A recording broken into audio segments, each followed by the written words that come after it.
마이너스 1은 없거든. 약간요?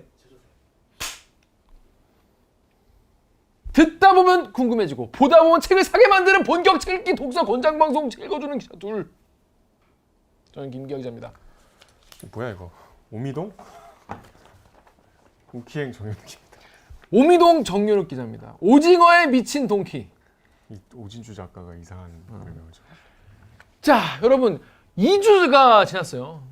너무 오래된 것 같아요. 그렇습니다. 너무 오래돼가지고 너무 오랜만에 이렇게 인사를 드립니다. 자, 우리 2주 동안 한 주 쉬었는데 이번 주는 또 추석이에요. 추석이지만 여러분 이제 내려가시는 길에 고향 그걸 뭐라지? 귀경길? 귀향길. 귀향길 그래. 기성길. 귀성길에 심심하지 마시라고 제가 또 이렇게 올려드립니다. 그래도 저 버스나 차에서 책 읽으면 멀미 나요. 그러니까 책 읽어주는 기자 둘을 보셔라는 거예요. 뭐 기차 정도는 괜찮은데. 그렇습니다. 본 적 있어요? 차에서? 차에서 책 본 적 있냐고요? 버스에서 책 버스에 책 본 적 있냐고요? 뭐 너무 사람을 힘들어. 뭘로 알고? 없습니다. 멀미. 멀미난다고 합니다. 자, 우리가 지지난 주에 다뤘던 건 바로 김혜란 작가의 Run Abby Run. 자, 여기 댓글만 소개해드릴게요. 놀제이님이 김혜란 작가님 단편까지 다 본 건 아니지만 김혜란 작가가 좋은 이유는 그냥 재밌기 때문인 것 같아요. 아무리 비극적인 이야기도 이상하게 그렇게 느껴지지가 않아요. 뭔가 좀 힘들어도 앞으로 괜찮아! 라는 생각을 하게 됩니다. 그래서 좋아요! 라고 하셨고요.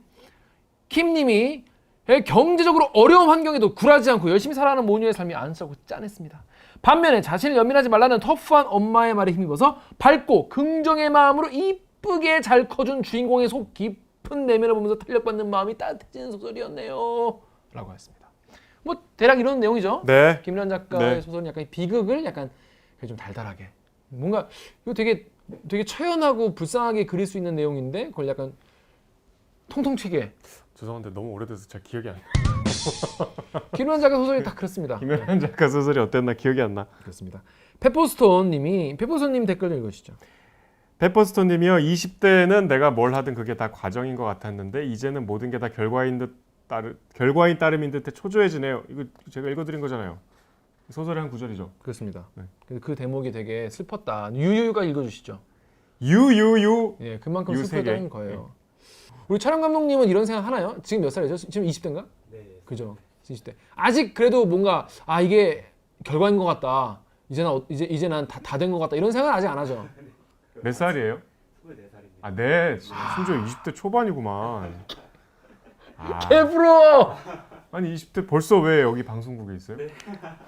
그러니까 감독님은 그런 생각 하나요? 내가 지금 뭘 하던, 내가 뭐 힘든 일을 하건, 내가 뭔가 좀 결과가 별로 안 좋은 일을 하건 간에 이거는 과정에 불과해. 이런 생각을 하나요? 그러려고 노력하고 있어요. 근데 뭔가 나이를 더 먹으면 40대가 되면 이게 다 내 결과인 것 같고 그런 생각이 든다고 해요. 그럴 것 같아요? 너무 둘이 짠 거 같잖아. 아니야. 좀 그런 생각 드나요? 그럴 것 같기도 해요. 그쵸. 하니까 네. 이게 저 이제 40대가 이제 된 지 얼마 안 됐는데 뭔가 저도 벌써 그런 생각, 벌써라니. 저는 그런 생각이 진짜 들거든요. 뭔가 내가 새로 뭐를 시작해도 될까? 뭐 그런 생각? 네. 지금은 그런 생각 안 하잖아요. 네. 무엇이든 해볼 수 있을 것 같고. 네. 그게 뭔가 이 나이에서 오는 되게 아이고 진짜. 그러니까 지금 잘하시라는 거예요. 어르신들이 보면 진짜 한심하겠다 진짜. 저 근데 이제 우리 어린놈들이 이제 책 읽어주는 기자 둘 보시는 분들 중에서는 50대 분도 계시고 60대, 70대 분도 계시기 때문에 뭐 이런 얘기 하는 거, 야 새끼들아 니네요 말도 안 해서 하지 마라, 힘을 내라 이런 생각 하시겠지만 또 그 나이 때에 또 연민에 또 빠지는 법이니까. 주먹이 온다 봤어요 영화? 봤죠. 거기서 그 천호진 배우가 예, 그 최민식 선생이 거기 이제 퇴물 복서로 나오잖아요. 그렇죠. 그러다 이제 정말 갈 때까지 가서 술 취해갖고 막 비틀거리니까 한 대 후려치면서 이 간 40 넘은 놈이 무슨 세상사 다 겪은 것처럼 하고 그냥 가거든. 그래갖고 그 확 충격을 받아서 이제 그때부터 열심히 사는 그런 장면이 있는데 갑자기 생각나네요. 김 기자의 그 달관한 듯한 표정을 보면서 그 아니 생각이 여기 나네요. 이제 그런 데서 나오니까. 근데 이때는 심지어 30이니까 제 입장에서 뭐 여기 30이면 뭐 이제 시작이지 이런 생각이 드는 거죠. 아무튼 그 나이마다 그 나이에 맞는 자기 연민 같은 게 있는 것 같아요. 근데 이제 이렇게 꼭 생각하실 필요가 없고. 근데 지금 오늘 우리 녹화 시점이 이제 딱 연휴 시작할 즈음이잖아요. 그러니까 연휴 시작할 때 항상 우리가 이제 연휴가 시작되는구나. 이번 연휴에는 너무 신난다. 그리고 벌써부터 약간 이제 연휴의 끝날이 이제 상상이 되면서 빨리 이 지금을 즐겨야지. 이 시간이 천천히 갔으면 맞아요. 하잖아. 그리고 이제 내일쯤 되면 아 벌써 하루가 지났네. 하지만 아직 하루밖에 안 지났구나. 열심히 더 놀아야지. 이틀쯤 지나면 이제 막 우울해지죠. 이 맞아요. 연휴도 이제 벌써 반이 지났구나. 맞아요. 근데 이제 연휴 끝자락쯤 되면은 내가 왜 일요일에 우울했지? 그때도 아직 많이 남았는데. 그렇죠. 그런 겁니다. 우리가 지금 그럴 수 있어요. 그렇습니다. 네. 그러니까 더 열심히 새로운 거, 재밌는 거 많이 만들어 보도록 하겠습니다. 다음 댓글 읽어주시죠. 김현진님이 비행운에서 비행운 책 그 저기 서른. 서른 그 내용 짧게 무슨 내용인지 모르시는 분 계실 테니까 짧게 뭔 얘기인지. 뭐였지? 아이 다단계. 서른 그 저기 자기가 가져온 기분. 그 저 30살이 된 이제 여성 주인공이 이제 편지 형식이었죠. 그래서 자기가 지난 20대를 보낸 일들을 회상하는데 되게 어렵게 공부했는데 취업이 잘 안 돼서 다단계 업체에 잠깐 들어가서 영혼이 망가져서 그런 내용이죠. 네, 자 댓글 상처받고 뭐 진짜 감정이입이 많이 됐던 책인데 그 나이 때 읽었기 때문에 더 착잡했던 이야기. 너는 자라서 겨우 내가 되겠지. 이거 역시 끔찍한 대사였죠. 끔찍한 이야기입니다. 그런 생각이 들지 않도록 그냥 저는 말이죠. 원래 사람 자체가 약간 긍정적인 면을 많이 보기 때문에 아니야. 그래 보이잖아요. 제가 가까이서 보니까 꼭 그렇지만 않더라고. 아 그래요? 어떤 면을 보니까 굉장히 의외로 네. 그 예전에 우리 고등학생 때 학교라는 드라마 처음 나왔어요. 아 그죠. 네. 거기에 이름 내 기억 안 나는데 되게 반에서 재밌고 그 늘 분위기를 주도하는 친구가 어느 날 우울하니까 친구들이 야 너 오늘은 왜 안 웃냐? 그랬더니 싹 정색을 하고 나는 매일 웃어야 되냐? 이러거든. 맞아요. 그러니까 사실은 그 광대의 비극, 비애. 광대의 비극. 네.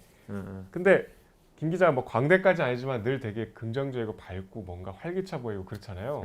근데 되게 고민도 많고 좀 소심해요. 왜 내가 술자리 가면 그러니까 햄릿이야. 쿠오바디스 맞나? 쿠오바디스 아니야? 아니야. 죽거나 혹은 나쁜 건 아니에요. 죽을 것이냐 살 것이냐 To be 그것이 or 문제다. not to be. To be or not to be. 그걸 쿠어바디스라고 하냐? 쿠오바디스는 딴 거죠. 아무튼 그 뭐야 회식 가면 나 옛날에 가면은 난 조용히 구석에서 술 먹겠잖아요. 그럼 선배들 와서 그래. 걔도 무슨 일 있니? 황석영이네. 너 무슨 일? 책임감 느끼고. 아무 일도 없는데 너 왜 안 웃기냐는 거야. 그래서 짜증을 내고 싶어도 낼 수가 없어서 그때는 아닙니다 이러면서 또 가서 이제 술을 돌리고 그랬는데 웃기고 안 웃기고의 문제가 아니라 우울한 구석이 많아요. 네, 저는 굉장히 우울한 구석이 많습니다. 그래서 더 긍정적인 면을 보려고 노력하는지도 모르겠어요. 광대. 모르겠어요. 내가 웃고 있나요? 자 이번 주에 다룬 소설은 말이죠. 최은미 작가의 여기 우리 마주라는 소리는 이 눈으로 만든 사람이라는 단편집에 들어 있어요. 그래서 많은 분들 헷갈리시겠죠. 그렇죠. 그래서 가셔서 여러분 주인장 최은미의 여기 우리 마주 주시오 하면은 그 주인장님이 뭐 주실 수 있어요. 이거 심지어 신작이 오래 나왔어요. 그래서 혹시 책을 잘 아시는 분은 선생 그거는 최은미의 이 눈으로 만든 사람들이라는 단편 속에 있어라고 말하는 그 책 주인장 책방 주인장님 계시다면 그분은 믿어도 된다. 그분 책 좀 보신 분이다. 아니면 이제 현대문학상 수상집에도 실려 있습니다. 저는 이걸 강력히 추천드리는 바예요. 자 일단 먼저 최은미 작가의 눈으로 만든 사람 안에 있는 여기 우리 마주 이 작품이 우리 시대의 소설 50 안에 든 이유가 뭔가요? 소설이 이제 시대를 반영하는 거울이라고 하죠. 우리 시대. 네. 소설에 이제 시대가 더 어떻게 보면 역사나 뭐 저널리즘에서 다루는 신문, 뭐 TV보다 훨씬 더 리얼하게 나올 때가 있잖아요. 그렇다고 한다면 이제 코로나 시대가 소설에 나올 때가 지났죠. 코로나 시대가 작년부터 이제 거의 2년 뭐 2년까지 안 됐지만 체감상 지금 거의 마스크를 쓴 지가 벌써 지금 1년 6개월 뭐 한참 됐잖아요. 곧 끝나겠지 하던 게 지금 끝이 안 보이는 상황까지 왔기 때문에 이게 문학 작품에 이제 녹여들 때가 됐죠. 코로나를 다룬 뭐 아니나 다를까 시 소설들이 작년부터 막 쏟아졌어요. 굉장히 많은 작품들, 특히 뭐 이제 뭐 소설 시뿐이 아니고 드라마나 뭐 웹툰, 웹소설에도 많이 등장을 하는데 그 중에서 코로나를 다룬 문학 작품 중에서 단연 돋보이는 작품이다. 그러니까 지금 동시대 정말 지금이잖아요. 이거를 가장 잘 그린 작품 같다는 평론가들의 평가가 있었어요. 그래서 50편에 지금 얘기도 있어야 될 거 아니에요. 그래서 코로나 빨로 제가 조금 그게 있다 거예요? 코로나 코인을 일단 제가 소설이다. 근데 방송 시작 전에 분명히 말씀드립니다. 이건 작가님이 100% 봅니다. 왜냐면 언제 왜? 녹화하나요? 이게 너무 기대되고 본인의 작품에 이게 굉장히 도움이 될 것 같아서 기다리고 있다라고 하셨기 때문에 아 진짜? 작가님이 여기 앞에 서 계시다고 계시다는 생각으로? 이제 말씀을 좀 감안하시고 하셔야 돼요. 코로나 빨로 탄 거 아닙니까? 코로나 빨 요거 주지 마세요. 그렇구나. 자, 일단 우리 시대의 소설, 그러니까 우리 시대를 사실은 이제는 코로나를 제외하고는 이제 아예 말할 수 없는 그렇죠. 사회가 돼버렸죠. 이제 코로나 세대, 그러니까 지금 대딩들은 대학교에서 뭐 1학년들은 지금 새내기 새로 배움터도 못 간 거 아니겠습니까? 뭐 멘티도 못 가고 MT도 못 가고 말이죠. 우리 때 그 뭐야 수건 돌리기 하고 술 먹고 모닥불 피워놓고 그랬었는데 그런 거 못 하는 거잖아요. 3, 4, 5월의 캠퍼스 풍경은 이제 없어졌죠. 없죠. 뭐 대동제도 없고. 막 노천극장에서 앉아갖고 짜장면 시켜 먹고 이런 거. 아, 그 쟁반짜장에 빼간 시켜놓고 먹고 수업 수업 째고. 끝나면 오고 술 먹다가 또 수업 들어가고. 아, 이 캠퍼스의 낭만 이 없는 코로나 시대인 거예요. 그 특히 학생들 같은 경우에는 더 초중 고딩들도 막 서로 얼굴도 모르고 막 원격 수업 듣고 줌으로 수업 듣고 완전히 지금 새로운 세대들이 했는데 그 시대 그것이 바로 우리 시대의 소설 50 중에 근데 코로나 소설이 많이 나왔어요. 전 이거 처음 봐가지고. 많이 나왔대요. 저도 뭐 이렇게 많이 접해보지 않았는데 어. 평론가분들이 하나같이 작년부터 이제 우리 보통 신춘문예나 문학상 같은 공모할 때 다 그런 얘기를. 그렇구나. 근데 코로나- 생각해보세요. 우리 영화 볼 때도 마스크 안 쓰면 이제 약간 비현실적이잖아. 그렇죠. 좀 뭐야 저 이제 맞아요. 리얼하지 않잖아. 맞아. 근데 맞아. 영화 보면 그래. 영화 드라마가 그렇잖아. 맞아. 그냥 옛날 얘기 같잖아. 그러니까 맞아. 그러니까 뭐 당연히 내가 지금 소설을 쓴다고 생각할 때 코로나를 이게 염두에 두지 않을 수 없죠. 그렇죠. 그래서 그러니까 이제 코로나 코인으로 떡상했다는 게 아니라 코로나 코인을 탄 소설들이 많았는데 그 중에 단연 떡상했다. 그러니까 코로나 빨이라고 하기에는 코로나를 주제로 한 작품들이 너무 많았어. 많았다. 네. 그렇습니다. 그러니까 이제 이 정도면 뭐 작가님 됐죠. 그러니까 자 정연욱 정연욱 기자는 요거 어떻게 봤습니까? 그래서 요 일단 작품을. 재밌어요. 재밌는데 이거는 제가 2번을 봐야 좀 제대로 이해가 됐어. 그러면 무슨 내용인지 1분 만에 무슨 내용인지 한번 정리하는 1분 소설 읽기. 어떤 작품이든 정연욱한테 걸리면 1분짜리다. 아 작가님 앞에 계시니까 좀 긴장되네요. 긴장하지 마시고 자, 1분 만에 작가님이 뭔 얘기하고 싶었는지 정리해 보겠습니다. 네. 시작. 자 주인공은요 9년 동안 홈 공방을 했어요. 집에서 이제 향초나 비누 만드는 그 수업을 하다가 이제 드디어 집을 벗어나서 상가에 공방을 냈는데 불행하게도 시점이 2020년 3월입니다. 해필. 네. 이제 꿈에 부풀어서 공방을 열었는데 자 어떻습니까? 3월부터 이제 코로나가 시작되고 거리두기가 시작되죠. 마스크도 쓰고 다니고 이 공방이 위험한 공간이 됐어. 이 공방을 막 문을 연 주인공 나리에게 3가지의 고민이 있어요. 하나, 원격 수업을 듣는 딸. 둘째, 내 속을 모르고 계속 공방 문 닫아라 하는 남편. 셋째, 이 어떤 공방을 위험한 공간으로 만드는 사회적 분위기와 공방 손님들. 이런 고민들 속에서 점점 예민해지다가 이태원발 집단 감염이 이제 터집니다. 그때 그게 이제 주변 사람들 모두가 폭발해요. 그래서 뭔가 사건들이 생겨요. 거기에서 무력감을 느끼고 결국 가장 가까운 사람이 확진자가 되고 나도 자가격리 상태가 되는 정말 그게 답니다. 스토리 자체는. 끝. 깔끔하네. 근데 그 안에서 이제 아이 그만해. 감정선들이 많이 있기 때문에 이게 끝났어. 다라고 하면은 별거 아니네 하고 안 보실 수 있습니다. 그래서 본인은 이 작품만 보면 어땠습니까? 그러니까 일단 코로나 때 우리가 코로나 시대를 살고 있지만 이랬구나. 그 뭐랄까 내가 겪은 거와 다른 차원에서의 고민들 또 이 소설을 보면 정말 코로나가 재난이잖아요. 그 특히 이제 뭐 이 소설의 직접적인 뭐 주제는 아니지만 소상공인들, 자영업자들 뉴스에서 계속 저희가 얘기하는 그분들의 어떤 깊은 고민과 고통이 너무 생생하게 드러나서 되게 좀 힘들고 아픈 소설인데 일단 재밌어요. 저는 이 작품을 보면서 작가님이 본다니까 이런 말 하기 되게 해봐요. 민망하잖아. 원래 이렇게 얘기하려고 그래서 원래 해봐요. 얘기하려고 했다고. 내가 그 얘기 하기 전에도 응. 그 얘기 하려고 준비했다고. 내 얘기하려고 준비한 뭔가 되게 건데 좋은 얘기를 하시려나 봅니다, 작가님. 좋은 얘기 작가님 아니라니까. 저는 이래서 문학이 필요하구나라는 생각을 이 작품과 제가 또 이따 언급할 작품을 사실이야? 진짜로. 왜냐하면 저도 뭐 코로나 뭐 리포트도 뭐 이렇게 뭐 순번 돌아가지고 하고 그랬지만은 이게 진짜 사람들한테 어떤 감정적으로 다가오고 그러니까 자영업자들이 힘들다, 뭐 월세도 못 낸다 이런 얘기 했는데 그거에서 파생되는 감정적인 이슈들, 거기 생기는 문제들 이런 것들이 얼마나 끔찍하고 얼마나 정말 힘든지를 되게 파편화되게 알고 있었던 것 같아요. 근데 여기 소설을 보면 말이죠, 주인공이 말이죠 착한 사람이야. 기본적으로 주인공이 착해.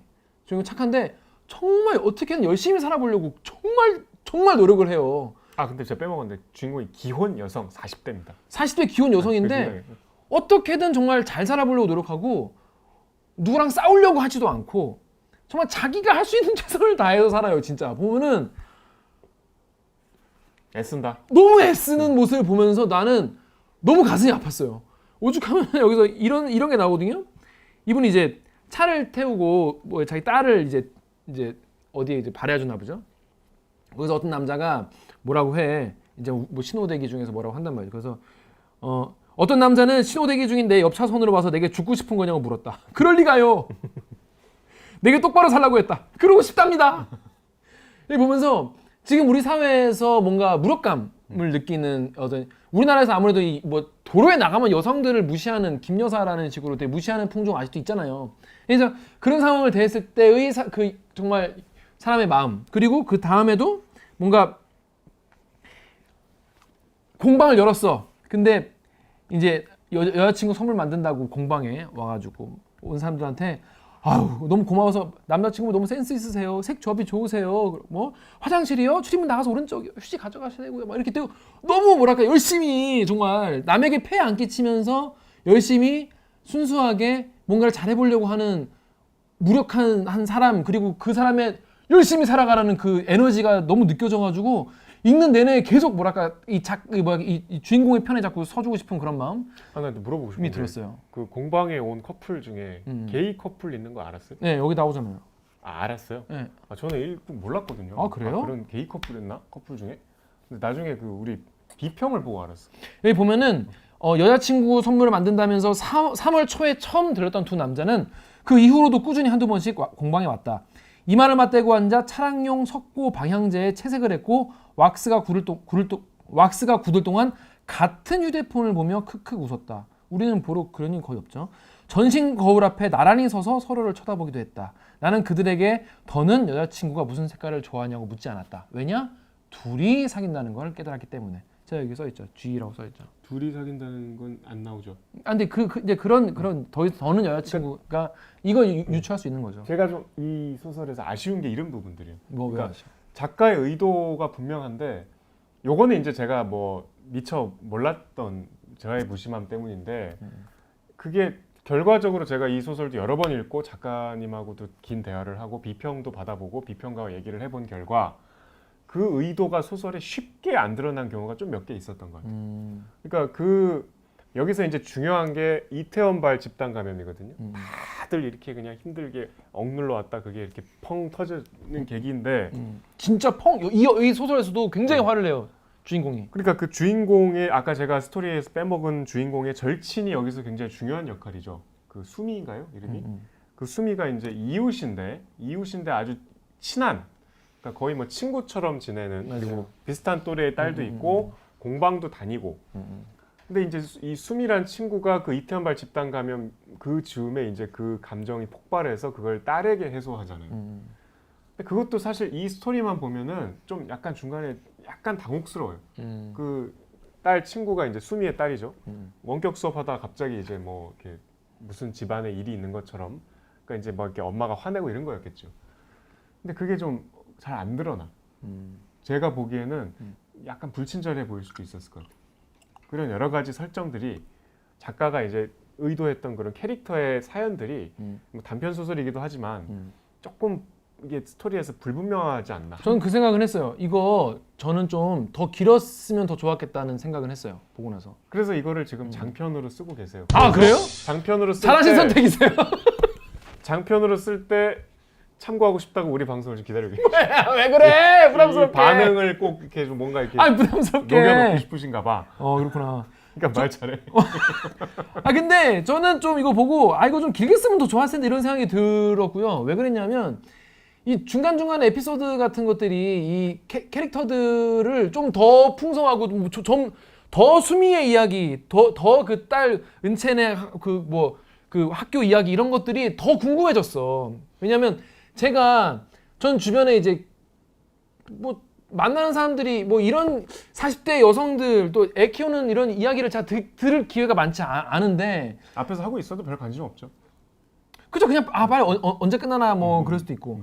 근데 보면 이제 맘카페가 폭발했다는 이야기. 그러면 저에게 맘카페란 약간 미지의 영역이 이거 왜냐면 내가 이제 가입한 적도 없고. 근데 맘카페에서 이런 반응이 오더라라는 얘기만 들었지 어떤 우주인지 잘 모르니까.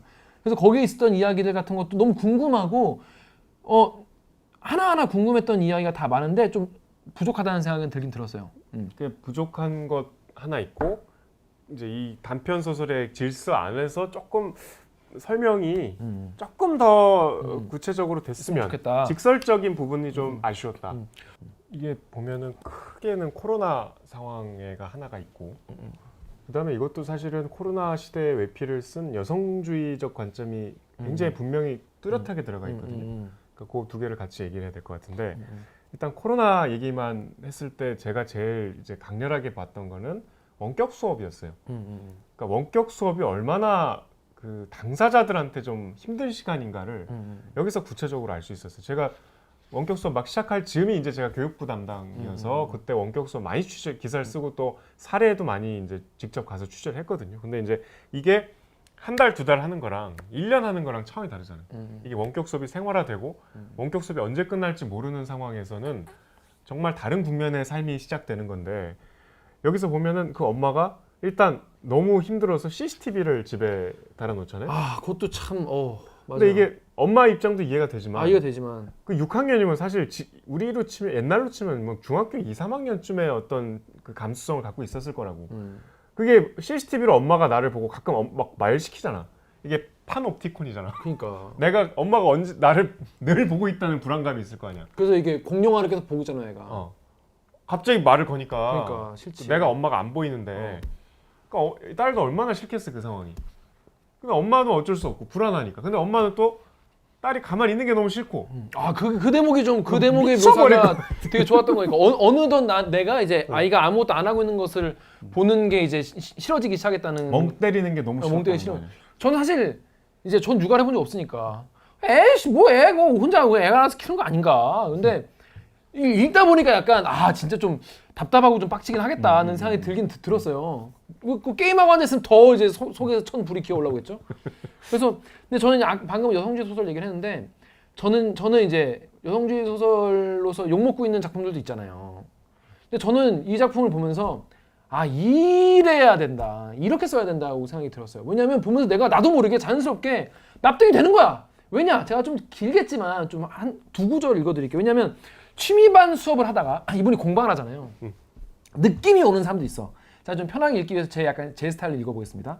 나는 그 사람들을 자격증반으로 낚아채는 걸 좋아했다. 저는 이 표현 아주 좋았어요. 왜냐하면 이 선생님들이 이제 얘네는 좀 더 이렇게 좀 더 구슬리면은 좀 더 이렇게 좀 전문적인 쪽으로 이제 꼬실 수 있겠다는 걸 이렇게 낚아채. 보통 예체능 과외할 때 많이 그러죠. 그죠. 한번 해볼래 전공을? 전공해볼래? 좀 더 깊이 있게 해볼래? 아니면 이제 교수님들이 자네 마르크스 관심 있나? 대학원 생각 없나? 이러면 그때부터 시작이죠. 경제학자가 되고 싶지 않나? 나리공방의 정수 자격증반. 이거 약간 자부심이 느껴지는 거예요. 그래서 양초 공예협회의 이름이 내걸리고 수강료의 단위가 달라진다. 이론을 정리한 프린트물이 놓이고 표시 도안 작성법이 공유된다. 최적의 발향을 위한 정확한 온도 계산이 금손이라는 칭찬 대신 망하지 않기 위한 냉철함이 필요해진다. 그러니까 여기서부터는 장난 아닌 거죠. 여기서부터는 진지하게 진짜로 금손이시네요 이럴 수 없는. 더 이상 그렇게 안 하는 거야. 그때부터 무언가가 시작이 된다. 원데이 클래스 취미반에서는 절대로 풀어낼 수 없는 정교한 판이 열리면 나는 무언가를 가리기 시작한다. 자, 여기까지 보면 저는 여기까지 보고 되게 내가 무슨 뭐 기타 레슨이나 뭘 받을 때 뭔가 맞아. 기타지. 어느 순간부터 이제 그 전에는 그린데이, 베스트 케이스 이런 거 쳐요. 짠짠짠짠짠 이런 거 신나고 신날 수 있는 거, 본조비 이런 거 친다고. 근데 어느 날 선생님이 뭐 스케일 이런 거 갖고 와. 어느 순간부터 이건 무슨 스케일? 뭐 펜타토닉 스케일 뭐 이런 거 갖고 와. 그리고 그때부터 뭔가 딱딱해.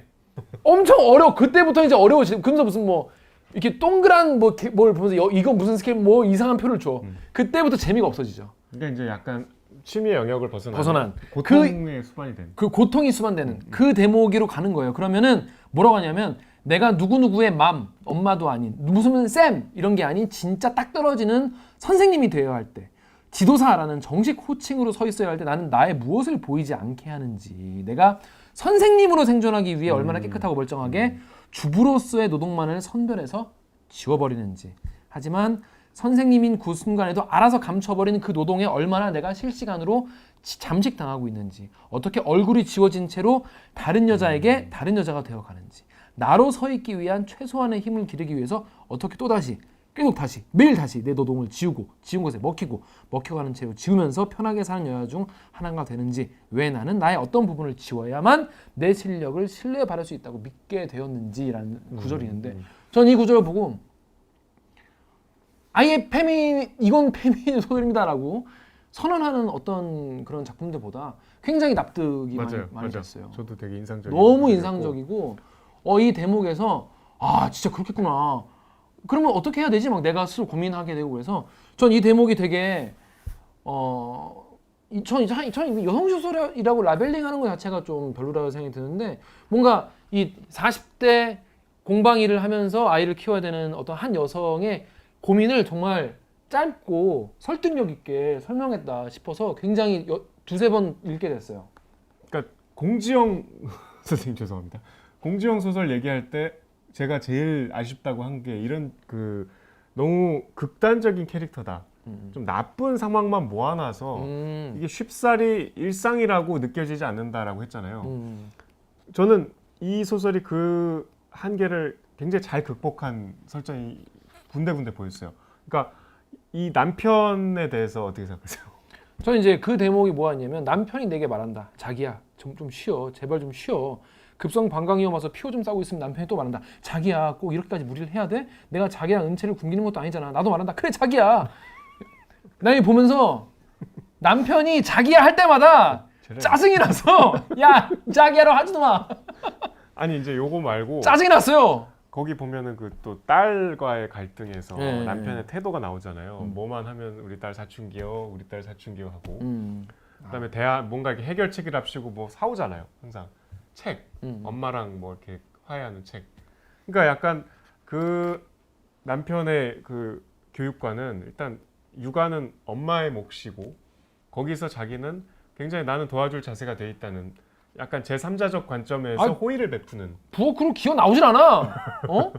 선풍기 그 방향만 돌리고 말이죠. 그리고 심지어 그 홈 공방할 때도 네. 홈 공방이면 집에서 일을 하는 거니까 이 집은 이 주인공한테는 일터이기도 한데 이제 일터에서 돌아온 남편은 뭔가 쉬는 것 같지 않다고 계속 불평을 하잖아요. 그러면 남편 입장에선 그럴 수 있죠. 근데 그게 대단히 배려가 없는 독단적인 굉장히 뭐랄까 이기적인 말이었던 거죠. 근데 정작 그런 걸 겪으면 나는 어떨까 이런 생각을 했거든요. 그러니까 제가 하고 싶은 말은 그 이 남자 캐릭터가 나쁘지 않아.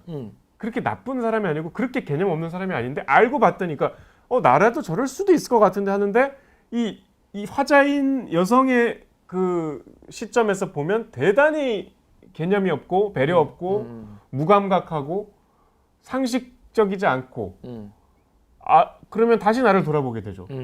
내가 문제의식이 없이 살아왔던 일상들이 아직 저는 결혼 안 했기 때문에 그런 뭐 갈등은 없습니다만 그럴 수도 있겠구나. 이게 훨씬 더 여성주의적인 관점을 드러내는데 효과적인 설정인 것 같아요. 그렇죠. 왜냐하면 남자들도 돌아볼 수 있고, 그러니까 일방적으로 싸우자 이런 소설도 있잖아요. 남자가 보기에도 야 저런 남자가 어딨냐 이러면 이제 그냥 안 보게 되고 공감을 안 하게 되고 뭔가 싸잡아서 비난하게 되는데. 그러니까 저런 남자, 난 저런 남자 아니니까, 난 저 남자 아니야. 그러니까 이 일은 나에게 일어날 일이 아니야라고 생각을 하게 되는데, 요 소설에 나오는 남편 같은 경우에는 저 같아도 약간 그럴 수도 있겠다 싶기도 하는데 이제 이 주인공의 얘기를 들어보면 또 문제가 있고 이런 캐릭터가 있기 때문에 더 뭐랄까 남성들에게 더 설득력 있는 그렇죠. 돌아보게 만드는 그런 대목이었어요. 저는 아주 좋았습니다. 남편이 그러니까 생각해 보세요. 일하고 있는 그 아내가 부인이 아파.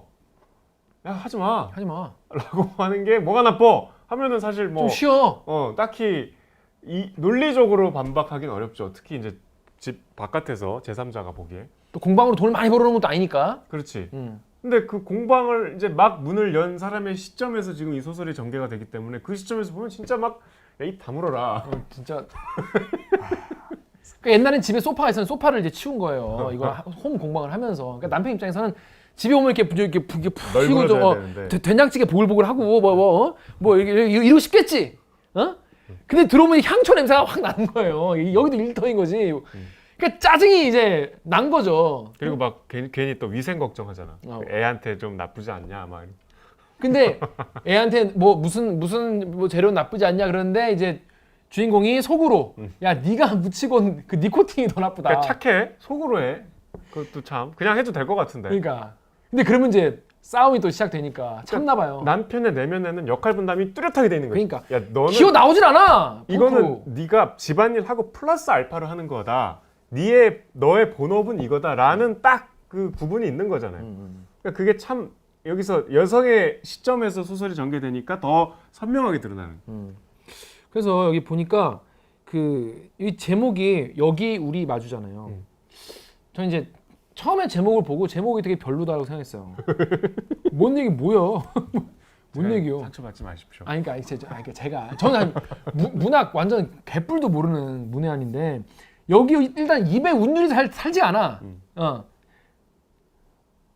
마주 여기 우리 이러면 쉽잖아요. 이게 이렇게요. 근데 여기 우리 마주하기가 되게 불편하더라고. 잘 외우지도 않아. 제목이 잘 외우지 않는 제목이었는데 눈으로 만든 사람은 쉽잖아요. 근데 이제 제목이 이래가지고 제목을 잘 신경을 안 쓰고 봤어요. 그냥 제목 안 쓰고 봤는데 다 보고 나니까 진짜 이게 여기라는 데 이제 뭐 공방일 수도 있고 가정일 수도 있고 사회일 수도 있는데 우리가 마주하고 있지만 실제로는 마주하지 못하고 있는 상황. 또 종국에는 이 역병이 그걸 또 차단해 버리는 상황. 그것 때문에 모두가 우리가 마주하지 못하게 되는 그런 상황으로 그냥 멀리 가버리는 이런 내용이었기 때문에 다 읽고 나니까 되게 이거 이렇게 제목을 지은 어떤 고민이 좀 이해가 많이 됐어요. 그러니까 뒤에 이제 인터뷰 붙여주실 거죠? 네, 거기에 그럼요. 자세히 이제 작가님이 얘기하시지만 제가 이해하기로는 이제 여기 우리 마주가 이렇게 이어지는 말은 아니고 그 세 가지 자기가 꼭 하고 싶은 부사를 그냥 다 망라한 제목이래요. 그래서 말 그대로 잘 보신 것 같은데 여기 지금 우리 얘기고 우리가 이제 지금도 겪고 있는 일이고 뭔가 마주 앉아서 한번 그때를 다시 한번 되짚어 보자. 혹은 우리가 마주 앉을 수 없는 상황. 뭐 이런 지금의 여러 가지와 연관된 단어들을 조합했다고 작가가 얘기하시더라고요. 그렇습니다. 자, 근데 뭐 이런 말이 있다고 해요. 2021년에 현대문학상을 수상한 네. 작품인 거예요, 이게. 네. 현대문학상이니까 이제 코로나 현실. 아니 현대문학상 꼭 현대는 아니고. 그 현대 아니에요? 그러니까 컨템포러리 아니야? 말 한자는 그런데 이제 꼭 그런 소설에만 꼭 주는 건 아닌데 아무튼 그런 당대 얘기를 잘 포착한 게 높은 평가를 받았다고 아까부터 말씀드렸지만 계속 그 소설 중에서도 단연 돋보였다는 게 정확한 워딩이었어요. 평론가에 제가 만났던 평론가에. 그리고 이게 저도 똑같이 아쉬웠는데 이 사연들이 단편으로 담기에는 궁금하잖아. 이 친구가 아까 그 수미가 얘기할 때 남편 사랑하는 사람하고 사는 기분이 어떠냐 그러잖아요. 그럼 자기는 남편을 사랑하지 않는다는 얘기. 뭐 나중에 뭐 대판 뭐 난리 나잖아요. 자책 같은 건데 줌 교육하다가 막 저 집엔 무슨 사연이 있을까 궁금하잖아. 궁금해. 왜 저러지? 굉장히 열심히 사는데 그리고 음. 이게 또 다른 의미에서 여성주의 관점이 들어가 있다고 생각한 것이 그 친구가 직업이 학원 그 셔틀버스 운전 하시는 분이에요. 보니까 뭐 버스는 아니더라고. 스타렉스더라고. 그러니까 일종 대형까지는 필요 없는 차더라고. 근데 아무튼 운전을 하시니까 여기 아까 김 기자가 읽은 대로 여성이 아직도 도로에 나가면 막 무시당하는 세상에서 오히려 여성이 그 직업을 가짐으로써 더 몸값이 비싸잖아. 그렇죠. 내려줄 수 있으니까. 그러니까 굉장히 그 여성으로서 좀 이례적인 일을 감당하고 있고 또 뭔가 아이도 키우고 있고 굉장히 그 1인 다역을 하고 있는데 결국 나중에 이분이 코로나 확진되잖아요. 그러니까 내 개인적으로는 너무 가혹한 것 같아. 이 주인공한테. 그래서 제가 그 바람을 작가님한테 그때 얘기했어요. 이 부디 장편을 쓰고 계시다면 뭐 확진돼도 뭐 그 요새는 이제 금방 이제 치료가 되니까 낫게 해달라. 당연히 낫는 건 당연히 낫. 드라마 무슨 뭐 팬들이 막 게시판에다가 막 이보시오 작가 이거 양반. 잠깐만 죽이면 너 죽여버릴 거야. 이런 거 아니야. 그러니까 확진돼서 낫는 거 말고 조금 더 희망적인 그 뒤에 행복한 일상을 살았으면 좋겠다. 그래서 본인도 쓰고 보니 약간 좀 너무 심했다는 생각이 들더래요. 단편은 근데 그런 맛이죠. 단편은 그런 맛이죠. 잠깐 단편은 그런 맛인 것 같아요. 괜찮습니까? 어떻게 저는 괜찮은 것 같아요. 근데 아까 그 거기도 나와 이게 나오지만은 그 공방에 온 두 남자 얘네가 막 만지고 한 거에 대해서 막 에탄올이 막 젖을 때까지 뿌렸다는 얘기 나오잖아요. 그러니까 이제 의심을 하는 거지. 아 이태원 갔다 왔다고? 그래서 그렇게 관이. 아 그러네. 그게 나와서 두 번 정도 그런 언지를 줬기 때문에 전 충분히 그 두 분이 이제 거의 갔다 온 것으로 이제 추측한다는 거는 이제 보여줬다고 생각하고. 전 이 대목 너무 슬펐어요. 은채가 커뮤니티에 뭘 썼는데 욕하지 말고 친근히 대해주세요가 첫 문장인 거야. 13살 여자아이가 자신을 세상에 드러내면서 쓴 그 말을 여전히 생각한다. 너무 못 찍었지만 뭐라 하지 말아주세요. 팔로워가 적어서 죄송합니다. 그렇게 보였다면 조심할게요. 이런 거를 애들이 계속 썼다는 거예요. 그게 좀 마음이 아프죠. 아 너무 마음이 아팠어요. 근데 요즘 아이들은 이렇게 살고 있지 않을까라는 생각이 저도 들기도 해요. 뭐 그들의 세계에서는 어떻게 사는지 모르겠지만은 요즘에 너무 혐오와 배제와 막 그런 말들을 너무 서슴없이 던지는 시대고 10대 청소년들도 그런 걸 되게 쉽게 하잖아요. 아니 지금은 3, 4학년도 초등학교 3, 4학년도에 스마트폰을 예전에는 안 사줬잖아요. 지금은 다 갖고 다니더라고. 왜냐면 친구들이 있으니까 뭐 없으면 안 된다고 하더라고요. 그럼 스마트폰으로 들어가는 세상은 뻔하잖아. 우리가 알고 있는 그 세상이잖아요. 그 세상의 언어가 얼마나 끔찍해요. 끔찍해. 이 리포트의 댓글들 한번 찾아보세요. 이 리포트 댓글들 보면 어떤데? 또 여자만 힘드냐? 야 아니 잠깐만. 코로나 시대에 아니. 뭐 야 또 댓글 다신 분들 봤어? 다 그거예요. 다 그거예요. 아니 봤냐고. 아니 보고 오시라고요. 주인장 눈으로 만든 사람 주시오. 이 세상은 여자만 사냐? 코로나 시대를 여성만 뭐 겪냐? 다 그래요. 그래서 공영방송이 또 페미질이냐? 뭐 이런 댓글이에요. 아 진짜? 그런 세상에 이 여린 이 초등학생들이 들어간다고 생각하면 이런 방어 기제를 갖는 게 어쩌면 이해가 되죠. 그들도 그걸 보니까 그 세상에서. 정말 그런 식의 댓글 다신 분들께 제가 한마디만 드리자면 해석. 아니 남을 비판하려면 최소한 뭐라고 했는지는 보고 해야 할 거 아니에요. 물론 기사만 보고 그러셨을 수 기사도 안 있겠지만 보셨을 거라고 생각해. 난. 기사를 보고 정혁 기자가 생긴 게 마음에 안 들어서 그렇게 쓸 수도 있죠. 저 얼굴 안 나와요, 잘. 아 그래요? 거의 안 나와요. 어. 나오지. 온마이크 하는구나. 그럴 수는 있어요. 근데 이거 보고 욕해. 보고 욕해요, 진짜. 그러니까 이게 우리가 그때 심진경 평론가 오셔서 이 공지영 소설이 쓰여진 80년대, 90년대보다 지금이 더 여성한테는 끔찍한 시대일 수 있다고 했잖아요. 그러니까 그냥 말 그대로 읽지 않고 그냥 그 주제가 싫은 거야. 아니 그 무소의 뿔처럼 혼자서 가라는 길어. 그건 내가 못 읽겠다. 그럼 요거라도 읽어. 요거라도 읽어요. 이게 49페이지부터 뭐예요 이거 88페이지까지요. 40이 20장밖에 안 해. 20장밖에 요거 읽고 욕해요. 욕할 거면 진짜 어이가 없네. 그렇습니다. 저는 이걸 보고 이런 소설이라면 정말 얼마든지 읽겠다.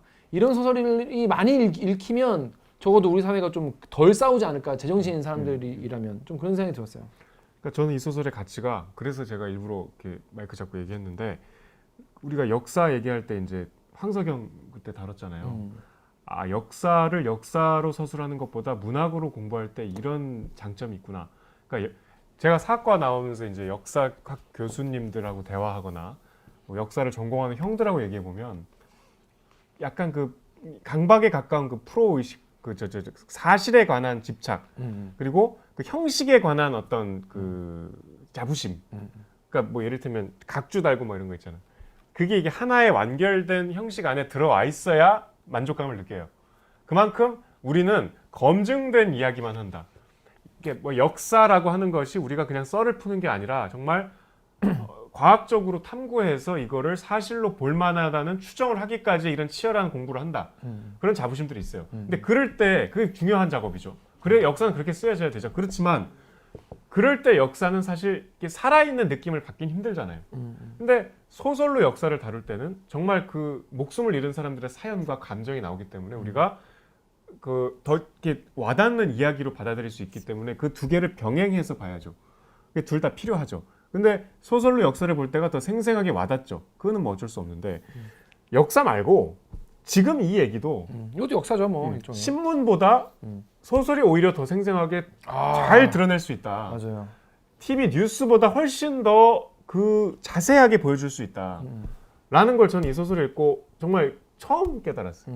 왜냐하면 이렇게 나의 삶과 가까운 이야기를 다룬 소설은 못 봤거든요. 저는 주로 옛날 소설 보잖아요. 근데 내가 취재를 했는데도 내가 몰랐던 사실을 알게 된단 말이에요. 뭔가 그림으로 금방 그려져요. 이 소설을 읽으면은 왜냐 우리가 지금 살고 있는 이거에 대한 이야기예요. 그러다 보니까 금방 그림이 쫙 그려져 그냥. 애들 그 공룡알 같은 그 CCTV부터 시작해서 공방에 가는 거부터 시작해서 맘카페에서 난리 나는 거 이런 거가 정말 금방 생각이 나기 때문에 저는 이 시대에 있는 주변 사람들을 한번 이해해 보고 싶다. 이 주변 사람들에 대해서 욕하는 거에 대해서 다시 한번 생각해 보고 싶다면 꼭 읽어봤으면 좋겠다. 그리고 이제 여기서 코로나 시대를 다룬 아주 중요한 논점 중에 하나가 이제 아동 학대 예방문 오는 게 저는 이제 작가의 그 인터뷰 중에 그 부분이 사실 제일 중요한 내용이라고 생각했는데 저는 뭐 아이가 없으니까 그 초등학교 다니는 아이들 어머니들 원격 수업할 때 많이 공감하시더라고요. 이 아동 학대 예방 통지문이 온대요. 그럼 다시 말하면 아동 학대하지 마세요 이거잖아. 더 한번 다시 얘기하면 집에 애들이 있으니까 이럴 가능성이 있다는 거를 학교도 인정하는 거 아니에요. 그게 굉장히 섬뜩했다는 거예요. 그러니까 원격 수업이 어쩔 수 없는 이제 현실로 뭐 굳어졌지만 그리고 그 상황에서 불가피하게 이 감정적으로 이 좀 예민할 수밖에 없는 이 시국에 그 감정적으로 예민할 수밖에 없고 다른 일까지 감당해야 되는 엄마들한테 애를 맡길 때 그런 일이 있을 수밖에 없다라는 생각을 저는 일단 못했고 그거를 교육당국도 알면서 어쩔 수 없이 그냥 통지문이 사실 뭐가 힘이 있겠어요. 그렇죠. 그럴 수밖에 없는 상황. 거기밖에 할 수 있는 게 없지 뭐. 근데 그 통지문마저도 엄마한테 가잖아. 만약에 그런 일이 있으면 안 되지만 아동 학대를 한다면 누가 하겠어? 그 엄마가 할 가능성이 제일 높죠. 왜냐면 아이랑 제일 긴 시간을 같이 있으니까. 거꾸로 아빠가 볼 수도 있죠. 근데 그 당사자한테 그 예방 안내문을 주는 참 이 상황이 너무나 역설적이지만 어쩔 수 없고 고통스러운 상황이잖아요. 저는 몰랐어요. 그런 면이 있을 수 있겠구나. 그리고 사실 많은 아이 키우는 학부모들이 느끼고 뭐 적극적인 분이라면 뭐 맘카페 글을 쓰신다거나 아니면 뭐 어딘가에서 이렇게 공개적으로 뭐 얘기를 하신다거나 그 외에 뭐 달리 이렇게 공감을 할 수 없었던 표출을 할 수 없었던 사례들을 여기서 처음 알았어요. 그렇지 않습니까? 그렇습니다. 저도 당연히 그러고. 저는 이제 소설이 좀 너무 갑작스럽게 끝난다는 느낌이 좀 들었어요. 그러니까 이렇게 끝날 거라고 앞에서부터 예상을 단편이 그래요. 했지만 너무 갑작스럽게 끝나서 굉장히 불만이고. 불만이요? 네, 불만이고. 그러니까 소설이 짧게 끝나서 불만이다. 짧게 끝나서 더 보고 싶다. 그렇죠. 뭐 그런 거 있잖아요. 이 소설의 단점은 끝난다는 점입니다. 뭐 이런. 왜냐면 할 얘기가 훨씬 많은데 지금 이렇게 돼서 어떻게 됐나 말이죠. 그렇죠. 네, 그래서 어떻게 됐냐 말이죠. 그래서 확진자가 돼서 그래서 어떻게 됐냐 말이에요. 그 딸한테는 그래서 딸이랑 사이가 엄청 이렇게 됐을 거 아니야. 그 다음에 어떻게 됐냐 말이죠. 그리고 예를 들어서 확진자가 되면 이제 애들이랑 뭐 2주 동안 뭐 이렇게 떨어져 있다 보니까 또 애가 또 엄마를 또 그리워하게 됐다든지, 그러면 잠깐만 어땠으면 좋겠어요? 어떻으면 좋겠냐고? 이야기가 더 늘린다면 어떤 이야기를 기대하고 있어요? 저는 일단 앞에 사연들을 좀 더 에피소드들 더 추가해서 수미님과 수미 외전. 수미 외전이 아니지 수미님의 어떤 그러니까 왜냐면 수미 씨가 왜 애랑 그렇게 애를 학대하거나 뭐 이렇게 와장창 정서적인 학대죠. 정서 학대를 하게 됐는지도 사실 자세하게 드러나지 않잖아요. 그래서 그 과정이 드러나지 않기 때문에 수미 씨는 그냥 약간 좀 성격 이상한 아줌마 같이 느껴지는데 이 소설의 한계라고 저는 보는 것이 그게 소설에는 사실 작가가 의도가 수미가 그런 노동까지 감당하면서 그 일상을 지탱하고 있기 때문에 더 예민할 것이다. 수미 씨도 남편이 있지 않나요? 남편이 있죠. 네, 그 집안 얘기. 그러니까 더 고통스러운 일상이기 때문에 네, 이렇게 이제 못 참고 못 참고. 다른 사람들은 그나마 참는데 우리가 이제 아동 학대라든지 아동 학대 하면 안 되지만 그게 어떻게 해서 발생하게 되었는지 어찌 보면 또 다른 이유가 있을 수도 있잖아요. 그 집은 또 집집마다 사연이 다르니까. 그런 상황으로 이 코로나 시대가 떠밀었다는 일종의 메타포라고 보이는데 그렇죠. 근데 이게 좀 갑작스럽긴 해. 너무 갑작스러워서 약간 왜 이랬을까 싶어서 아마 그 이야기도 준비해 놓으셨겠죠, 작가님? 근데 그래서 그 수미가 이제 확진이 됐잖아. 그 뒤에 이제 어떻게 그게 풀어나가게? 그러니까 확진이 되면 당연히 뭐 기사에 잘릴 거 아니에요. 운전기사 못 할 거 아니에요. 그래서 이제 못 하게 되면서 뭐 일자리를 알아보는데 또 안 되고 뭐 그런 이야기와 또 아이랑 사이가 안 좋았는데 2주 동안 완전히 이제 확진돼 나을 때까지 뭐 격리가 돼 있는 그 상황도 잘 취재를 하셔가지고 저는 아이랑 여행만 안 갔으면 좋겠어요. 여행 가면 안 돼. 갈등을 여행으로 푸는 방식은 이거 너무 촌스러워. 제발 그 편한 길을 가지 않으셨으면 좋겠어요. 그런 식은 곤란합니다. 그런 식은 제가 또 다뤄서 별로라고 또 할 거예요. 그런 식 말고 아무튼 그 다음에 아이랑 좀 화해를 했으면 좋겠어요. 나 이게 너무 찝찝했어. 화해는 하겠죠. 근데 이제 그게 진정한 화해인가? 아니 그 화해를 좀 새끈하게, 쿨하게 좀 했으면 좋겠고. 중학생이니까 뭐 술 한잔 하나? 술은 좀 그렇고 요즘 애들은 뭐 하고 노나요? 같이 메이플을 하면서 요즘 메이플 안 하나요? 아무튼 뭔가 좀 새끈한 방식으로 좀 풀면서 그런 하면 했으면 좋겠고 또 그러니까 저는 좀 코로나 시대가 이렇게까지 사람들을 궁지로 몰아넣었으니 좀 그 코로나를 비웃는 상황이 좀 됐으면 좋겠어. 해법도 약간 코로나를 그러네 그런 게 좋네. 코로나를 정말 비웃는 그런 정말 방식으로. 그 와중에 이제 백신도 좀 등장하고. 그 백신이 아직 안 나왔잖아요. 백신이 아직 안 나왔으니까 백신도 등장하고 예를 들어서 뭐 근데 생각해 보니까 나 지금 순간 내가 되게 별로 생각 본 줄 알아? 나 둘이 여행 가는 생각했어. 이거 봐. 이러면 안 된다니까. 아니 해외여행을 지금 못 가니까 백신 맞고. 2주 격리를 감수하고 여행 가는 거죠. 그래서 뭐 피사에 샀답 가고 막. 그런 엄마 거죠. 그때 미안했어. 한국 사람 아무도 없고 막 그냥 울고. 안 됩니다. 절대 안 돼요. 아무튼 전 수미와 수미의 딸이 어서 화해를 했으면 좋겠다는 생각이 들었고 또 그런 생각도 했어요. 이렇게 와장창 하면은 또 소문이 확 날 거 아니에요. 그 동네에. 줌에서 완전 공개져 있으니까. 다 엄마한테 얘기했을 거 아니야. 그러니까 엄마들 또 털 거 아니에요. 수미네 그게 엄마. 그 뒷담화가 난무하는 그 뒷담화 잔인한 그 뒷담화의 현장 생생하게 좀 전해줬으면 좋겠어요. 맘카페의 그 냉혹함. 아주 그 피도 눈물도 없는 그 나고자 하는 자비가 없다. 얄짤 없는 그런 냉혹함. 그래서 이사를 갈 수밖에 없는.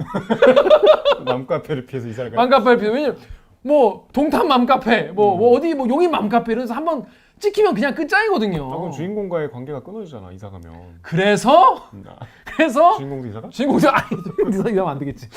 왜 우리가 이걸 짜고 있냐? 왜냐하면 약간 책임감이 생겼어. 작가님이 이제 이런 반응들을 좀 취재를 하고 싶어서. 근데 우리가 얘기한 거 있잖아요. 작가님 다 생각한 거야. 그런가? 네, 여기까지 다 생각했어. 그 생각에서 좀 벗어나 무언가를 던지고 싶다. 욕심 생기는데 저희가 서로가 아니지 않습니까? 그래서 저희는 여기까지 하는 걸로 하겠습니다. 더 얘기해봤자 저희의 뭐랄까 부족함만 본인의 역량으로 헤쳐나가세요. 그래요. 이런 거에 기대시면 안 되고요. 본인 역량으로 헤쳐나가실 수 있을 거라 믿습니다. 자, 그래서 총평 요 책. 소설은 때로는 뉴스보다 더 냉혹하고 정확하다. 정확하다. 네. 그러니까 정말 이랬구나. 이렇게 좀 그리고 내가 동시대를 살면서도 이렇게 무심한데 참 내가 과거를 알고자 하는 욕구가 얼마나 허망한가라는 생각도 했어요. 이게 지근거리에서 그리고 심지어 우리는 그거를 매일 뉴스로 다루는 사람들이야. 맞아요. 저는 그 부서에 있기 때문에 심지어 이때 전 이 소설의 이 시절에 교육부 담당이었어요. 그래서 원격 수업 수많은 가정들을 가봤어요. 근데 이렇게까지 정서적으로 힘들어. 기자들은 뭘 하냐면은 뭐 이 주인공 이름이 뭐지? 나리. 아, 나리 공방. 나리 씨를 세워놓고 어떤 게 힘드세요? 아, 뭐 이게 저 오픈한 지 얼마 안 됐는데 오픈하자마자 터져 너무 힘들어요. 끝. 정부는 이거야. 그리고 우리는 길게 얘기하면 속으로 10초밖에 안 나가는데 왜 이렇게 길게 말씀. 길게 얘기하면 이게 색심만 말해주시 좀 빨리. 또 부끄럽다. 반성합시다. 죄송합니다. 근데 뭐 저희도 뭐 어떻게 할 수가 없어요. 그냥 더 길어지면 시청자는 안 보거든. 그러니까 시청자들은 뉴스 보시고 뉴스 보신 다음에 이걸 보세요. 이걸 보시면은 저 안에 있는 얘 이거구나라는 거야. 사람이 살고 있었다. 살고 있었네. 있었네로 해야 좀 그럴싸하니까. 그렇습니다. 이 최은미 작가의 눈으로 만든 사람 이 단편집 이 작품 말고 또 볼 만한 게 있나요? 저는 단연 눈으로 만든 사람. 맞아요. 나도인데. 아니 나는 정혁 기자가 딴 거 집어올 줄 알고. 이거는 압도적으로 좋았어요. 하지만 이러면 내가 민망해지잖아. 같이 얘기하면 되죠. 같이 얘기하면 돼? 그렇습니다. 같이 얘기하시죠. 참 하지만 저는 큰 단점이 있다. 진입장벽이 높아요. 앞에 진입장벽. 인물 설명이 너무 많아. 인물이 한 번에 다 등장해서 결혼식장에 나오는 사람들을 다 이름을 대면서 다 설명하는 거야. 맞아. 내가 이걸 보면서 너무 싫었어. 그 생각했다. 이거 김기아한테 쥐약이겠는데. 너무 싫어. 고모부 뭐 사촌에 뭐 제가- 헷갈리긴 해 좀. 제가 부끄럽지만 지금도 우리 집안의 사람들을 다 못 외워요. 그러니까 나는 지금도 매제하면 딱 떠오르지 않아. 매제, 누가 매제지? 뭐 처제, 처남, 매부, 뭐 그런 거 있잖아요. 좀 어려워. 뭐 그런 거 잘하는 사람 분들 있죠. 난 그거 부럽더라고. 그것까지는 없고. 난 잘 못하니까. 읽으면서 이건 김기화 기자에게는 참 힘든 소설이겠구나. 그러니까 일단 백은호와 백아영부터 이 둘이 무슨 관계지? 형제일 수도 있고, 그러니까 처음에 뭐 사촌일 수도 있고. 그러니까 성은 같은데 정체를 알 수 없는 그 친한 두 사람이 나오니까. 짜증나는 게 앞에는 되게 감성적으로 시작해요. 애 낳고 아름답게 애기한테 저는 뭐예요? 어른들이 말했다. 삼촌. 뭐야 애들이야. 근데 그 다음부터 결혼식장이야. 근데 막 백은호, 백아영, 강윤희, 작은아버지, 작은아버지. 난 작은아버지도 싫어. 작은아버지도 나와. 그리고 강중식 딸, 뭐 아들, 뭐 강민서 막 계속 나와. 강중식이 그놈이지. 나쁜 놈. 그래가지고 근데 갑자기 또 뭐 되게 충격적인 얘기도 나와. 갑자기 막 세균 범벅인 이물질을 강윤이. 그냥 나는 보면서 뭐 일단 주인공이 누군지도 모르겠는데 일단 너무 힘들어. 마지막에 나오는데? 거의 마지막에. 그러니까 그래서 오프닝을 이렇게 쓰는 게 난 너무 힘들다 진짜. 근데 읽고 나면 오프닝이 더 섬뜩하잖아. 오프닝이 더 섬뜩하다고 오프닝을 자꾸 보게 돼요. 왜냐면 이 사람이 누구지? 다시 가서 이렇게 보게 돼. 이렇게 결혼식장에서 인물을 딱 정리를 해 놓으셨다. 그래서 거기서 정찬 작가, 정윤욱 기자의 아버님의 말씀 떠올랐어요. 인물과 시점을 쥐고 가야 된다. 소설 읽을 때 꽉 잡고 가야 된다. 엄청 헷갈려 이거. 너무 힘들어. 어쨌든 근데 좋았다는 거 아니야? 근데 왜 좋았어요? 저는 104페이지부터 좋았어요. 앞에 얘기는 다 104페이지가 뭐죠?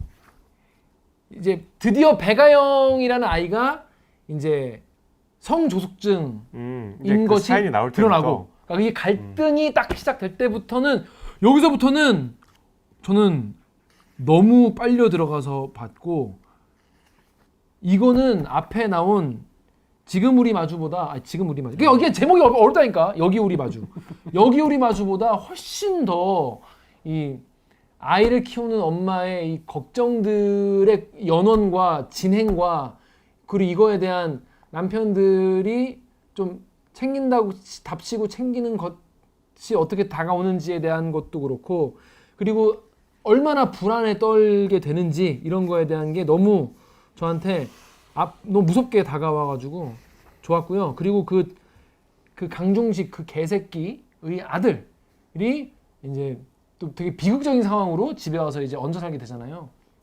거기에 대해서 여러 가지 복잡한 심경이 나오게 되는데 나중에 이제 흥미가 빼곡히 떠 있는 부분에서는 전 살짝 울컥했습니다.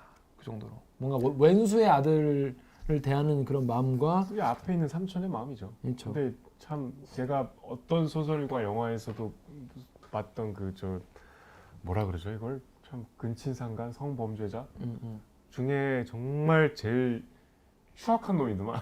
진짜 추악하기 이를 데 없는 놈이고 저는 근데 강중식의 어떤 뭐 얘기에는 별로 이렇게 뭐 감정이입도 안 되고 그냥 그랬어요. 그냥 뭐 별로 읽고 싶지 않았는데 그 강중식의 아들에 대한 이야기가 너무 처연하고 애가 저에게 또 다음 기회가 있다면요 이런 얘기를 하는 걸 보고 뭐야 이렇게 오바야 싶었거든요. 근데 알고 보니 그 다음에 보니까 뭐 림프종 하면서 암 환자가 됐더라고. 애가 중딩인데 중딩 맞죠? 중딩쯤 됐지. 애가 이제 애늙은이가 된 거죠. 그 다음에 이제 애가 이제 이른바 눈으로 만든 사람, 눈사람을 이렇게 만들어가지고 거기다 흑미로 이렇게 머리랑 이렇게 눈, 코, 입 해놨는데 그게 이제 녹아가지고 거기에 이제 깨만 남은 거지. 아 이거 슬프더라고. 이런 아이디어를 어떻게 했는지 모르겠는데 이거 되게 되게 울컥하면서 아 이거 그럴싸한 아이디어다라고 생각했어요. 애가 이제 틱이 생기잖아요. 애가 틱이 생겨가지고 얼굴 이렇게 하거든요. 그래서 강윤희 그러니까 주인공이 아이를 데리고 소아 정신과에 갔어요. 그러니까 심리적 압박으로 인한 틱 증상이다. 그래서 의사가 일시적으로 근육을 마비시키는 주사 치료를 권했을 때 그냥 나왔죠. 애가 걱정이 돼서. 그런데 나중에 한약 치료를 받아요. 한약을 먹는데 절충을 한 거죠. 절충을 해서. 남편이랑. 그래서 정신과에는 배가영 대신 강윤희 본인이 다니기 시작을 했죠. 강윤희가 정신과 치료를 시작하자 신기하게도 배가영의 틱 증상이 완화되었다. 그러니까 이제 우리 아이가 달라졌어요 이런 프로 보면 그 집의 문제는 애가 아니라 부모인 경우가 그게 그 프로의 주제죠. 죄죠. 어른이 문제다. 어른이 사실. 문제였다. 어른을 조지는 그런.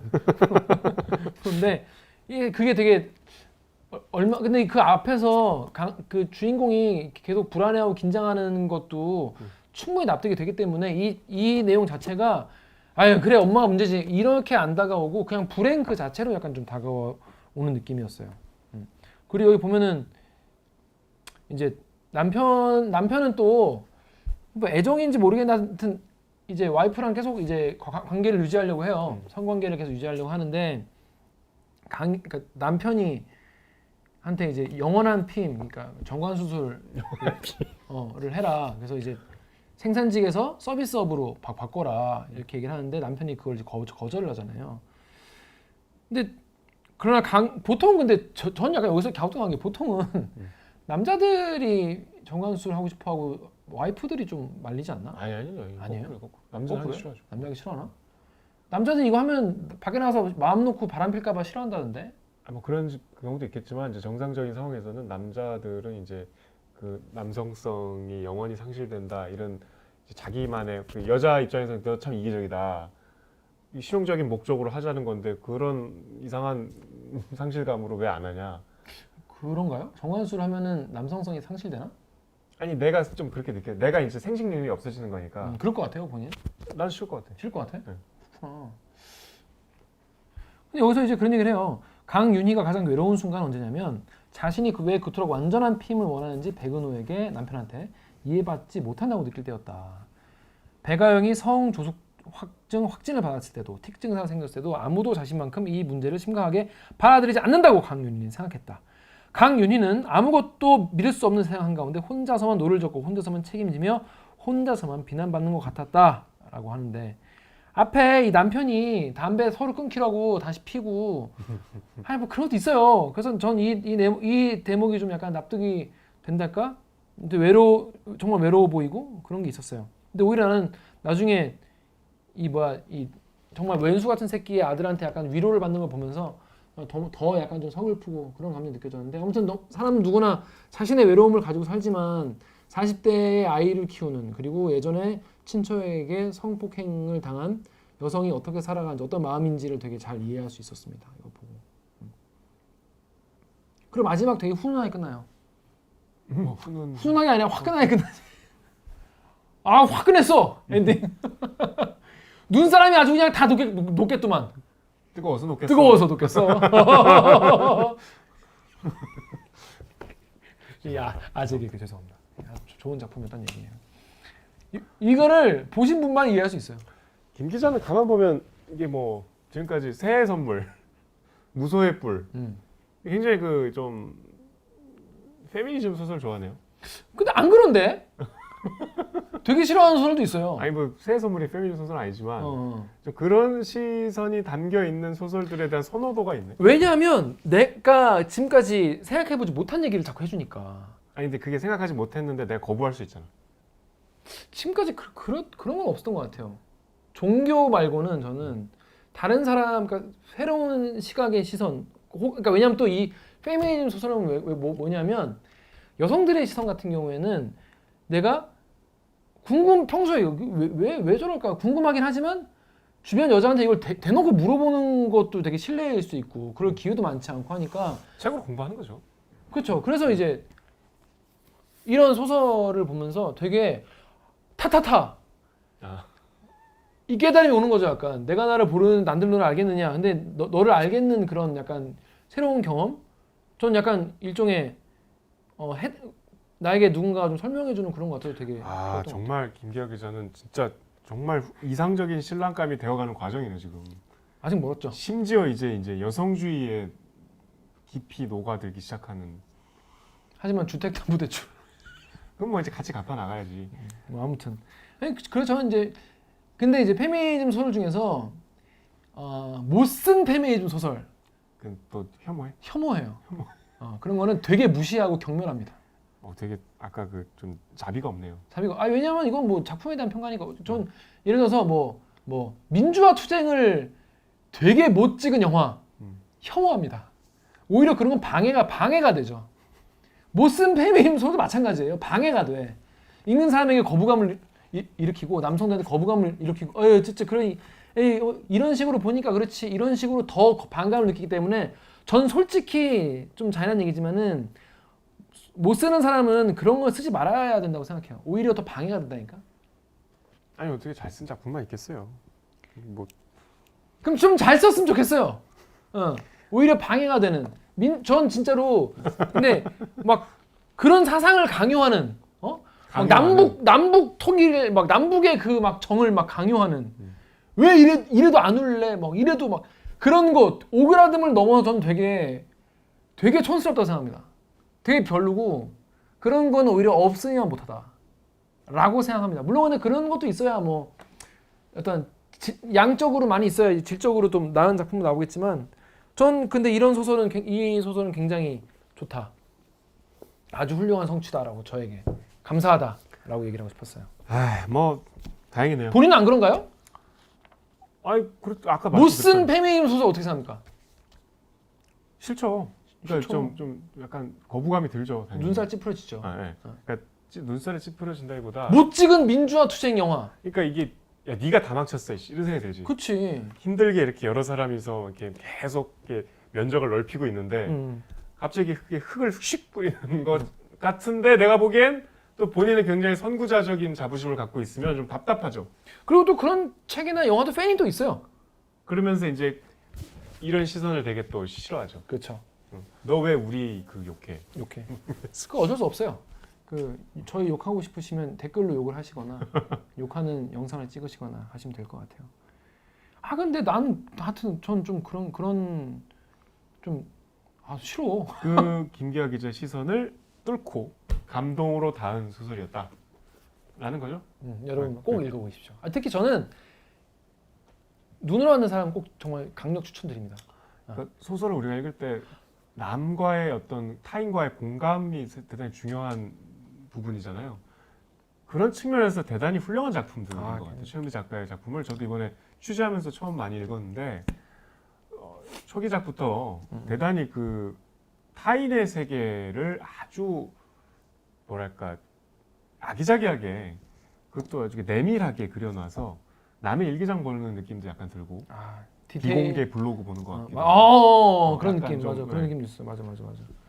아무튼 개짱이었다. 그러니까 최은미 작가를 이제 직접 만나보고 대화를 하면서 느낀 인상은 일단 첫 번째로 저는 태어나서 쭉 남녀공학만 다녔거든요. 저도요. 네. 아니구나. 아니다. 반대네. 난 남자 고등학교 나왔네. 그래서 특히 이제 고등학생 때는 이제 굉장히 그 남녀 합반 했을 때 그 합반이었어요? 쭉 합반이었어. 와 인기 많았겠네. 좀 있었죠. 그러니까 그 특히 고등학생 때는 아침부터 밤까지 같이 있잖아요. 그쵸 그쵸. 그러니까 이게 야자도 하니까. 되게 중요한 환경인 것 같아. 여성에 대한 왜곡된 환상이 없어져. 여자 친구들 중에 여성 친구들 중에 꼭 그런 친구가 한 반에 꼭 있었는데 되게 조용하고 별로 이렇게 대화를 친구들하고 많이 하지 않는데 우연찮게 같이 대화를 해보면 우리가 뭐 보통 이렇게 다른 수업 뭐 다른 교실 옮겨서 할 때 이렇게 내 짝이 아니었는데 그냥 우연히 짝이 되는 경우 있잖아요. 그래서 우연히 이렇게 얘기를 해보면 이렇게 말이 없던 애가 이런 생각을 하고 있었구나. 내면의 세계가 너무 스펙타클해서 이런 경우 있잖아요. 이 작가님이 통화를 할 거나 처음에 이렇게 뵀을 때도 되게 말투도 조용하시고 우리 뒤에 이따 인터뷰 붙여주시겠지만 수줍고 차분하세요. 그리고 굉장히 겸손하시고 근데 대화를 하다 보면 할수록 굉장히 그 세계가 너무 이렇게 방대하고 우리 그리고 여기 우리 마주도 중간에 갑자기 톤이 달라지는 부분이 있잖아. 어디?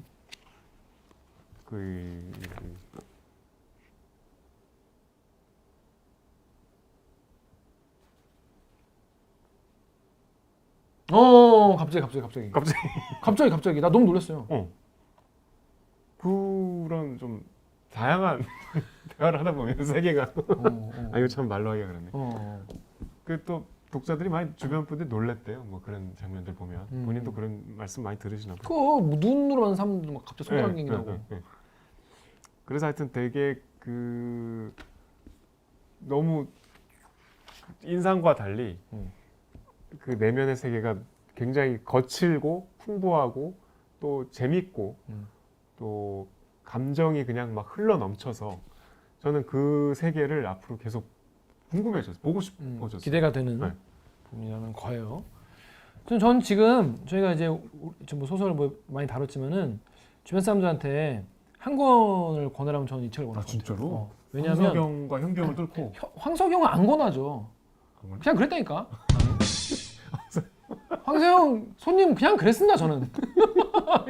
제가 아무리 이렇게 말해도 황석영의 금자탑에 아무런 흠집이 나지 않잖아. 항상 선생 옆에 사인 받고 이렇게 사진까지 찍어놓고.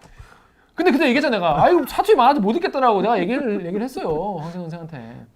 그래가지고 또 뭐? 현기영 순이 삼촌. 그건 이제 4월에 보시면 좋을 것 같고 지금은 이제 9월이니까. 그러니까 이제 좀 소설과 친숙하지 않은 분한테 특히 왜냐면 이 책은 읽으면 효용이 있어. 지금 나와 함께 사는 사람들을 이해할 수 있어. 아주 효용이 가성비가 좋다. 가성비 좋은 소설. 가성비 되게 따져있다. 짧은데 이거 읽으면 주변 사람들에 대해서 지금 빨리 이해할 수 있다는 거예요. 내가 나밖에 몰랐구나. 저 사람들이 저 얘기하는 게 그 뒤에 이런 게 있구나. 엄마는 얼마나 힘들까? 사촌 누나 얼마나 힘들까? 이런 얘기 할 수 있는 거예요. 저는 그 댓글 단 분들이 꼭 읽어보셨으면 좋겠어요. 알겠죠 그 사람들은. 전 정말 무지성이라고 생각합니다. 그건 정말. 반지성이죠. 전 굉장히 추천을 드리는 책입니다. 자 그러면 이번 주 네. 눈으로 만든 사람 네. 이렇게 정리를 하면 좋을 것 같아요. 정리하시죠. 우리 다음에 다룰 작품은 뭡니까? 다음 주. 이게 이제 다음 주에 만약에 책을 예습을 하신다면 이 책 안 꺾었어요. 책을 안 갖고 왔네. 태해. 연휴에 읽으셔야 될 거 아니에요? 추석 때? 그렇죠. 나 이걸 좀 오늘 이번 걸 좀 일찍 올릴게요. 월요일에 올리든가 할게 좀 빨리. 그러니까 연휴 때 읽기 정말 좋은 소설이에요. 연휴 때 읽기 좋은 소설. 김원일 선생의 마당 깊은 집. 마당 깊은 집. 마당 깊은 집은 알아요. 너무 재밌어요. 재밌어 그거? 재밌고 일단 이건 위대한 소설이죠. 그래요? 마당 깊은 집 여러분 들어본 적 있으시죠? 저도 이름만 들어봤는데 어디 꽂혀 있는 건 본 적 있어. 난 또 읽은 줄 알았네. 되게 반가워. 그러니까 나는 이름만 알아도 되게 반가울 거예요. 왜냐면 나는 이름도 읽지 않고 이런 반응을. 나는 작가 이름도 책 제목도 모를까봐 쫄았는데 제목은 알고 있었다. 아주 왠지 모르게 하여튼 추석 때 읽으면 참 좋은 소설 같아요. 따뜻하다기보다 하여튼 복잡한데 무슨 내용인지 아예 모르고 읽을 테니까 네. 스포하지 마시고 다음 주까지 여러분 김원일 작가의 마당 깊은 집. 근데 보통 마당 깊은이라는 말을 잘 안 쓰잖아요. 뭐 우물 깊은 것도 아니고 제목도 마당. 뭔가 좀 이렇게 고즈넉하지 않습니까? 고즈넉하네요. 자 그러면 여러분 다음 주까지 김원일 작가님의 마당 깊은 집을 읽어오시면 되겠습니다. 그러면 저희는 다음 주에 뵙겠습니다. 다음 주에 보나요? 봅니다. 이제 안 빼먹죠? 안 빼먹습니다. 책 봐. 책 좀 봐. 책 좀 봐. 연휴에 책 좀 봐. 안녕.